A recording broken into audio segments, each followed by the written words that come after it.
Honorable Members of Parliament, Speakers of Provincial Legislatures, Minister of Women, Youth and Persons with Disabilities, Honorable Ms. Sindisiwe Chikunga, Ministers, Deputy Ministers here present, representatives of SALGA, Commissioners of the National Planning Commission, representatives of the United Nations and regional bodies, chairpersons, ANC and DA multi-party steering committees, members in the National Assembly and NCOP, esteemed participants of the P20 Women's Parliament, ladies and gentlemen, I'm honored to address this important gathering of the P20 Women's Parliament under the theme Accelerating Equality,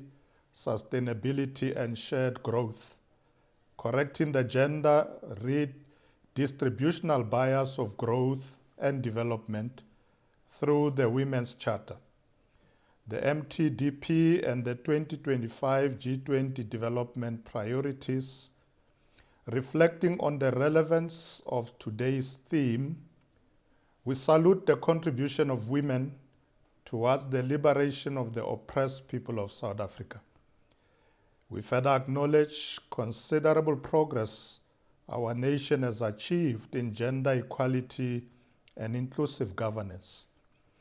Today, we are proud to witness the inclusion of women in leadership positions in government and the private sector.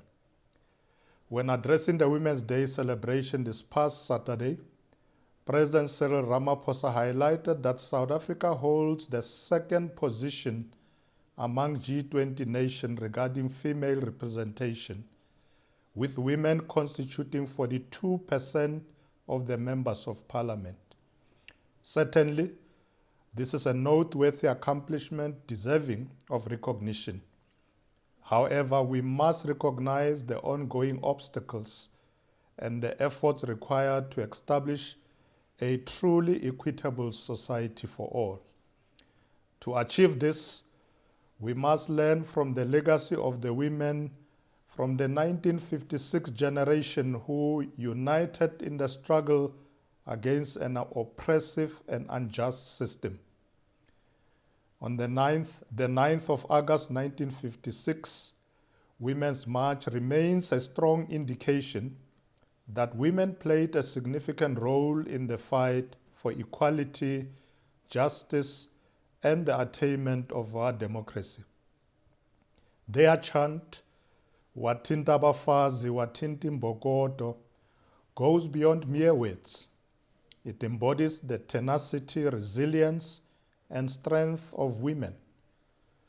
This essence has not diminished since 1956. We continue to witness the same tenacity and resilience in the contemporary women. Women continue to be a symbol of fortitude and courage. Although the contribution of women has brought the apartheid regime to its knees and ushered in democratic dispensation, the fight for gender equality continues.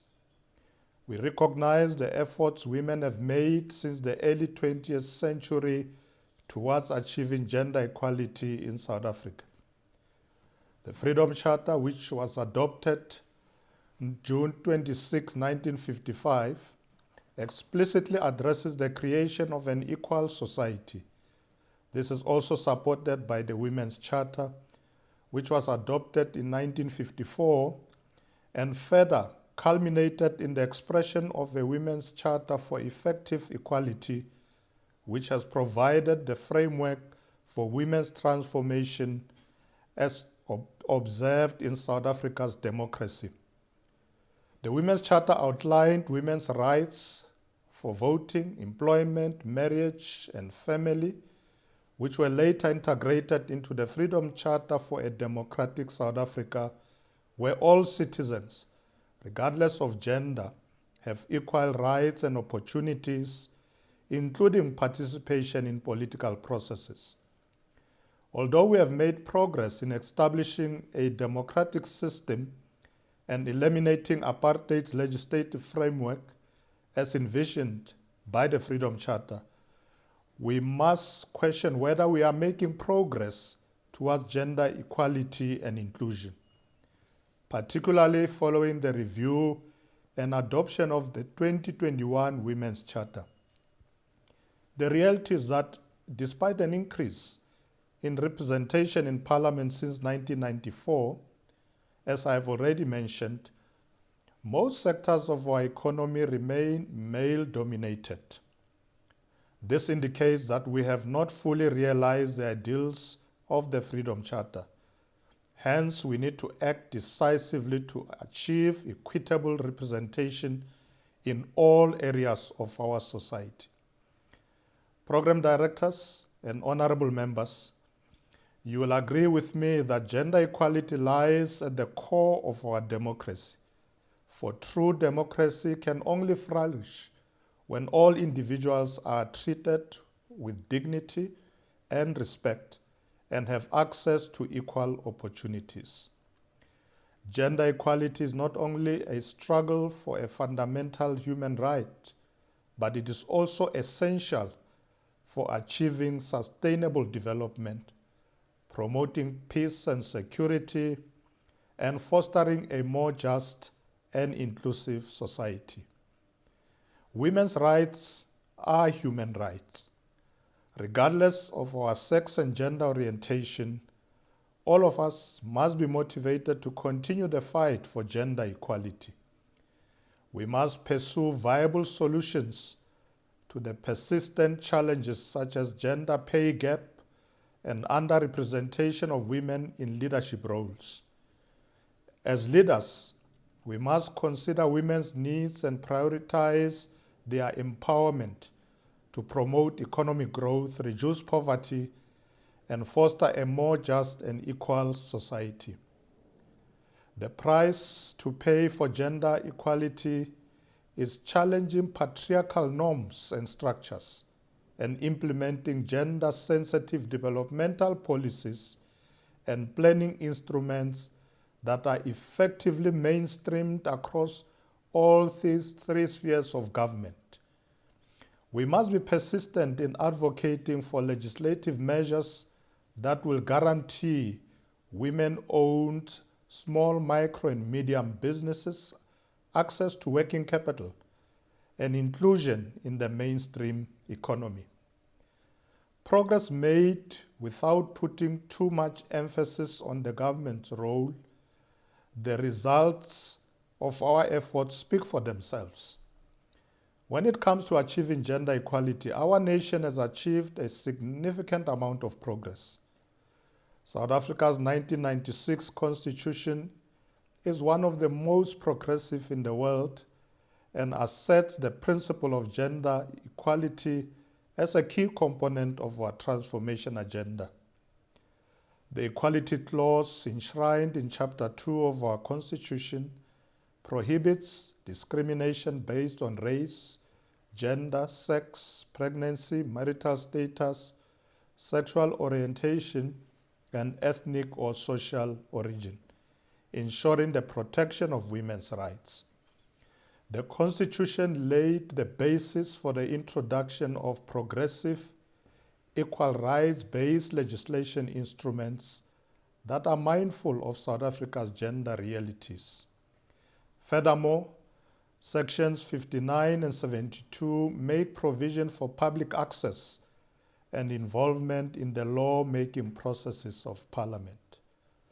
Since the dawn of democracy, this Parliament has been able to pass progressive pieces of legislation that have enabled equitable representation of women in the mainstream economy, while ensuring that the rights and welfare of women are taken care of.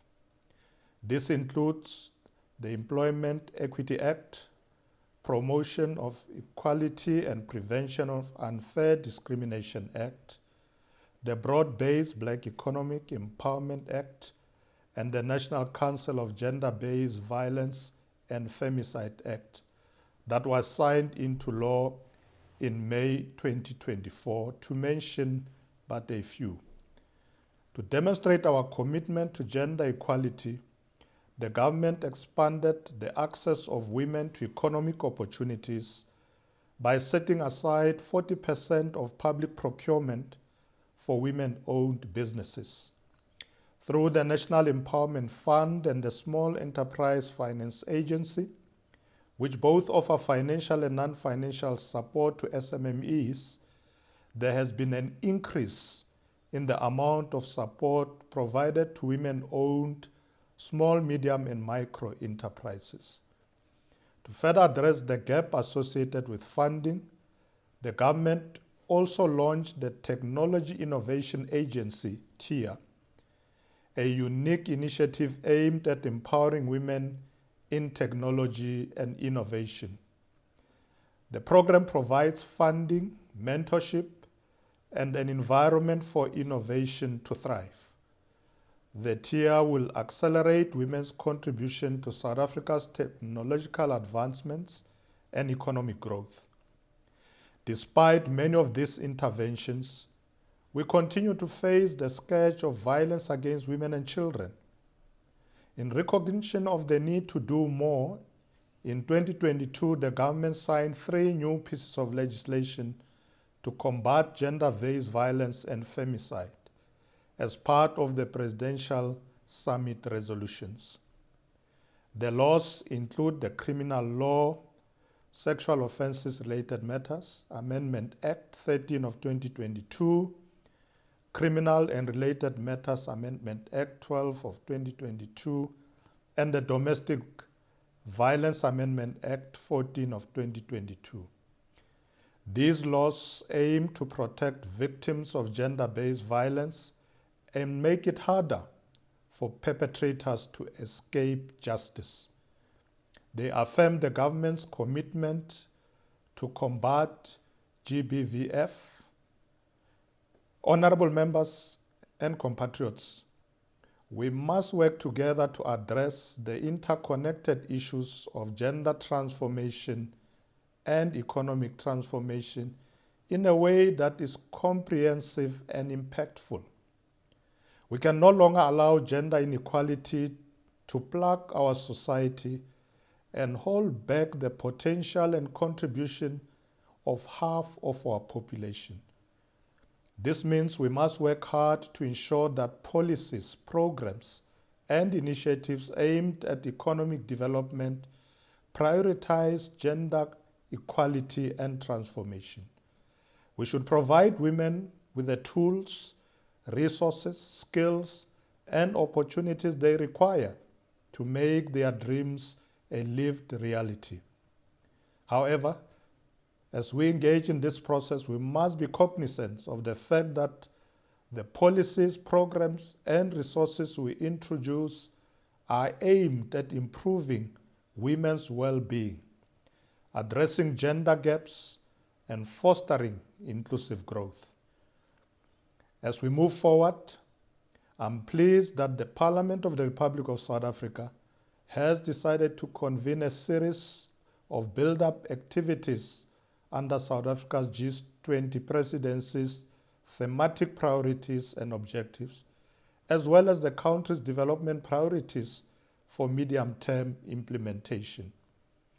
The strategic alignment of this 2025 P20 Women's Parliament with the ambitions and objectives of the G20 presidency and P20 priorities is commendable. This will ensure strategic emphasis on the acceleration and implementation of South Africa's transformation agenda.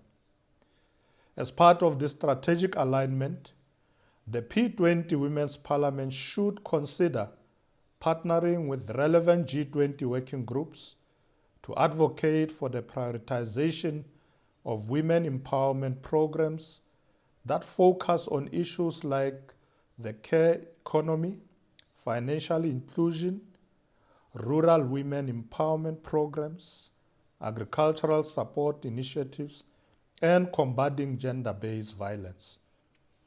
In this regard, structures like the Empowerment of Women Working Group and Women 20 Engagement Group, which are chaired by South Africa, should be used as conduits to advance women empowerment programs, especially within the African continent. These working groups are specifically focused on strengthening discussions around gender equality and supporting G20 countries in addressing gender inequalities.